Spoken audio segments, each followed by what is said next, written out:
Rape rape होता है भले ही एक पुरुष ने अपनी पत्नी के साथ किया हो। ये कहना है गुजरात उच्च न्यायालय का। अदालत ने कहा कि भारत में महिलाओं के खिलाफ यौन हिंसा पर छाई चुप्पी को तोड़ने की जरूरत है।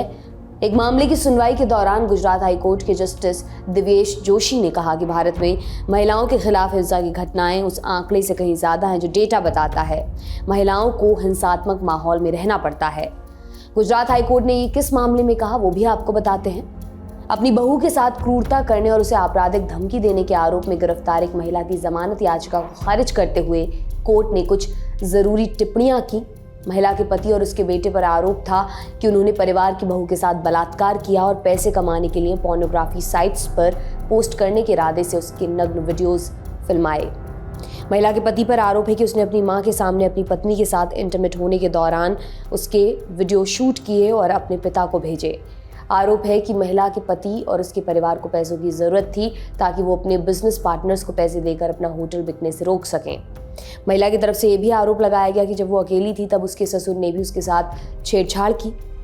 इधर कोर्ट ने कहा कि जमानत याचिका दायर करने वाली महिला को अपने बेटे और पति की शर्मनाक करतूत के बारे में पता था और उसने इसे ना रोककर अपराध में बराबर की भूमिका निभाई। इस पूरे मामले में पीड़ित महिला के पति, ससुर और सास को राजकोट के साइबर क्राइम पुलिस स्टेशन में यौन अपराध से जुड़ी धाराओं जैसे धारा 354A यौन दुर्व्यवहार, धारा 376 रेप, धारा 376D, धारा 498 पति या उसके रिश्तेदारों द्वारा की गई क्रूरता, धारा 506 आपराधिक धमकी, 509 यौन उत्पीड़न आदि के तहत गिरफ्तार किया गया था।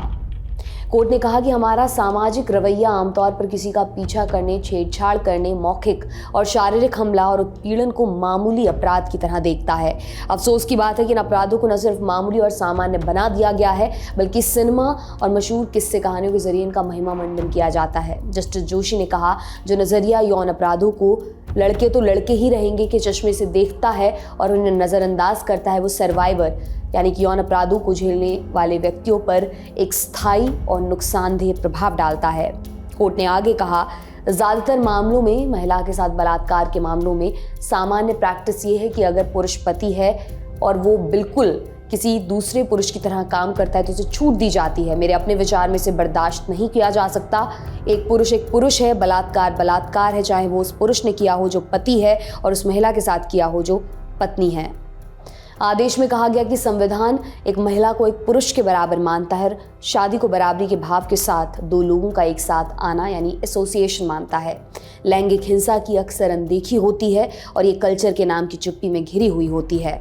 आदमी और औरत के बीच ताकत की गैर बराबरी भी महिलाओं के खिलाफ हिंसा के कारणों और कारकों में एक है। ताकत की इस असमानता और सांस्कृतिक और सामाजिक मान को आर्थिक निर्भरता, गरीबी और शराब के उपयोग से बढ़ावा मिलता है। कोर्ट ने आगे कहा, भारत में अपराधी अक्सर महिला के जानने वाले होते हैं। ऐसे अपराधों को रिपोर्ट करने पर बड़ी सामाजिक और आर्थिक कीमत अदा करनी होती है। परिवार पर आर्थिक रूप से निर्भर होने और सामाजिक बहिष्कार के डर से महिलाएं किसी तरह की यौन हिंसा या दुर्व्यवहार की शिकायत करने से बचती हैं। इसलिए भारत में महिलाओं के खिलाफ हिंसा की असल घटनाएं उस आंकड़े से कहीं ज़्यादा हैं जो डेटा सुझाता है और महिलाओं के हिंसात्मक माहौल में रहने की आशंका बनी रहती है।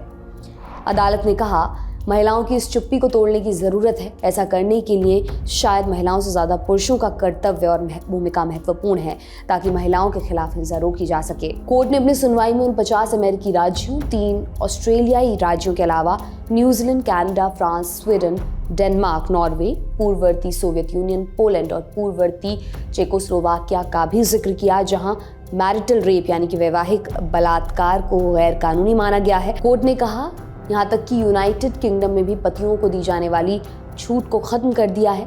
बता दें कि हमारा संविधान व्यापक रूप से यूके के संविधान पर आधारित माना जाता है। आपके लिए ये तमाम जानकारी लेकर आए हैं हमारे साथी शिवेंद्र। मेरा नाम दिव्यांशी सुमराव है। देखते रहिए दी लल्लन टॉप। शुक्रिया।